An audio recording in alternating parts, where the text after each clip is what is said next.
رب کے معاف کرنے میں دیر نہیں ہے، ہمارے سوال میں دیر ہے، اس کی عطا میں دیر نہیں ہے، ہماری توبہ میں دیر ہے، اس کی بخشش میں دیر نہیں ہے۔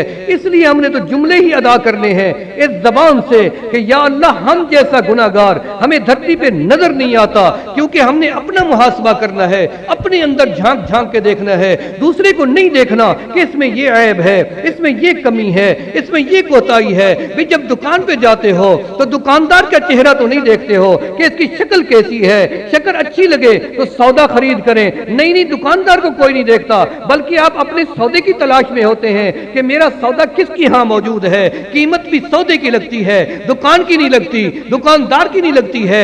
جو مطلب کی چیز ہے وہ جتنی بھی قیمتی ہو، جو ضرورت کی چیز ہے وہ جتنی بھی قیمتی ہو، ہم لے کے ہی چھوڑتے ہیں۔ بھئی آپ کسی کی شکل کو نہ دیکھیں، آپ اپنے سودے کو دیکھیں، آپ کو جہاں سے ملتا ہے اس سودے کو خرید لیں، کیونکہ آپ اس کے ضرورت مند ہیں۔ ہمیں چاہیے وہ سودا، ان میں سے جس سے بھی آپ کو نسبت مل سکتی ہے، جس سے مل چکی ہے، میں آپ کو مبارک دیتا ہوں۔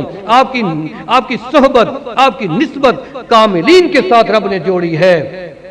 یہ وہ لوگ ہیں جن کی وجہ سے اللہ نے دنیا کے دھرتی کے نظام کو بچایا ہے، چلایا ہے۔ حضرت لاہوری رحمت اللہ علیہ فرماتے تھے کہ مالک سب کا ایک، مالک کا کوئی ایک، لاکھوں میں ملتا نہیں، کروڑوں میں جا کے دیکھ، وہ کروڑوں میں بھی اب نہیں ملتے ہیں۔ یہ شاد و نادر، یہ ہیرے، یہ ایسے بادشاہ ہیں تصوف کے، سلوک کے، درویشوں کے، جو آپ کی نگاہوں کے سامنے اللہ لے کے آئے ہیں۔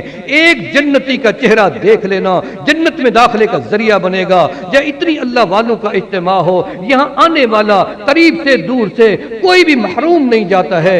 یاد رکھو ایک بندہ ایسے کھڑا ہوگا باہر کنارے پر، اور اللہ پاک فرمائیں گے فرشتوں سے کیا تم میری رپورٹ لائے ہو؟ یا اللہ اندر مسجد میں دیکھا، صحن میں بھی دیکھا، باہر بھی دیکھا، یہ تو سارے آپ کی رضا کے طالب تھے، یہ تو ذکر و فکر میں تھے، لیکن کچھ لوگ ایسے بھی تھے جو صرف ان کو دیکھنے آئے۔ یا اللہ جو ان سے کام دنیاوی لے کے آئے، ان کے بارے میں آپ کا کیا حکم ہے؟ اللہ فرمائیں گے جو میری رضا کے لیے آئے میں ان سے بھی راضی ہوں، جو ان کے ملنے آئے میں ان سے بھی راضی ہوں۔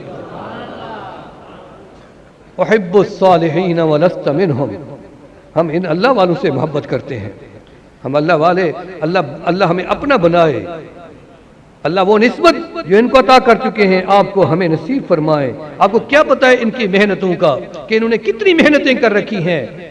کوئی رات عبادت سے خالی نہیں، کوئی دن خالی نہیں جب تبلیغ نہ ہوتی ہو، دعوت نہ دی جاتی ہو، مخلوق خدا کا رشتہ خالق سے نہ جوڑا جاتا ہو۔ کوئی ذاتی مقصد نہیں، مخلوق کے یہ روحانیت کا سارا یہ جو پہاڑ ہے یہ اسی ایک حدیث کے اوپر کھڑا ہوا ہے۔ یاد رکھنا ہمارے تصوف کا، سلوک کا، سلاسل کا سارا نچوڑ ایک حدیث ہے۔ اگر یہ نہ ہوتی تو حضرت مولانا علی المرتضیٰ سے رحمت اللہ علیہ نے ہمیں بتایا کہ کچھ بھی نہیں تھا تصوف، کچھ بھی نہیں تھا، کوئی یہ طریقت نہیں تھی، کچھ بھی نہیں تھا۔ ایک حدیث یہ نہ ہوتی جس کے سہارے پہ اللہ تعالیٰ اس جماعت کو چلا رہا ہے۔ چلا کیا رہا ہے؟ اللہ تعالیٰ نے پروان چڑھا دیا اس جماعت کو۔ دنیا کا کوئی ملک اور کوئی خطہ ایسا نہیں ہے جہاں آپ کو ذاکرین کی جماعت نظر نہ آئے، ذاکرین کی جماعت۔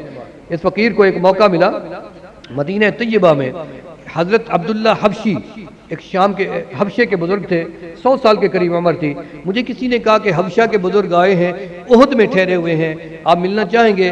میرے آنسو نکلے۔ میں نے کہا بزرگ ہو اور ہم نہ ملے؟ چلو ہم زیارت کریں گے، دعا کروائیں گے اپنے لیے۔ جب ہم وہاں پہنچے آپ حیران ہوں گے، ابھی گاڑی رکی تھی کہ ایک شخص نے دروازہ کھول دیا، ابھی ہم اترے ہی نہیں دروازے سے، دروازہ کھول دیا، دھوتی بندھی ہوئی تھی اور ان کا کرتا جسم پہ نہیں تھا، تو ہنس رہے تھے اور ہمیں آ کے گلے لگایا اور ہمیں اوپر منزل پہ لے گئے۔ ہم نے سمجھا کوئی جیسے چوکیدار ہوتا ہے دروازہ کھولنے والا۔ جب ہم اوپر پہنچے تو پورا کمرہ حال عرب کے مشائخ سے، مدینہ طیبہ کے اہل مدینہ سے بھرا ہوا تھا، اور ہر بندے کے ہاتھ میں چھوٹا ٹیپ تھا۔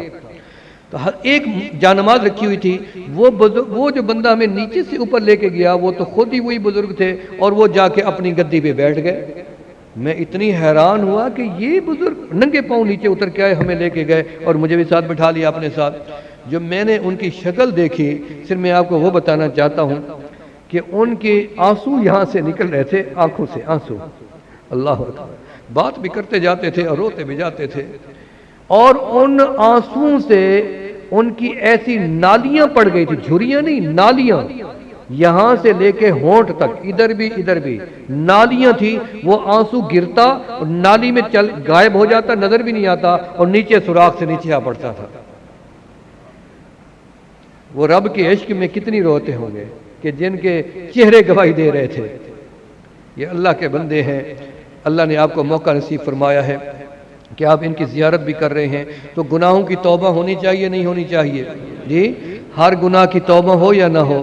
جی، تو اس لیے ہم تو کل سے موجود ہیں، کوئی گناہ تو نہیں کیا، کتنی بڑا فائدہ ہوا، کل سے موجود ہے، گناہ کوئی نہیں ہوا، بد نظری نہیں ہوئی، ٹھیک ہے، جھوٹ نہیں بول سکے، ہیر پھیر نہیں کر سکے، تہمت نہیں لگا سکے، جھگڑا نہیں کر سکے، یعنی سر سے لے کے پاؤں تک سب اعضاء میں سے کسی عضو نے کوئی گناہ نہیں کیا۔ یہ کوئی تھوڑی نعمت ہے کہ 24 گھنٹے ہم بغیر گناہوں کے تو بندہ صرف جنت میں جا کے رہے گا جہاں کوئی گناہ بھی نہیں ہوگا، تو یہ مجلس کوئی جنت سے کم ہے؟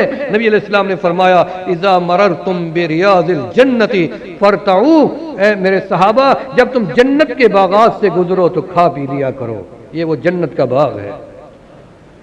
فرمایا وہ کیا ہے جنت کا باغ؟ فرمایا حلق و ذکر، وہ جنت کے باغ یہی ہیں، حلقہ ذکر جہاں لگتے ہیں وہ جنت کے باغ ہیں۔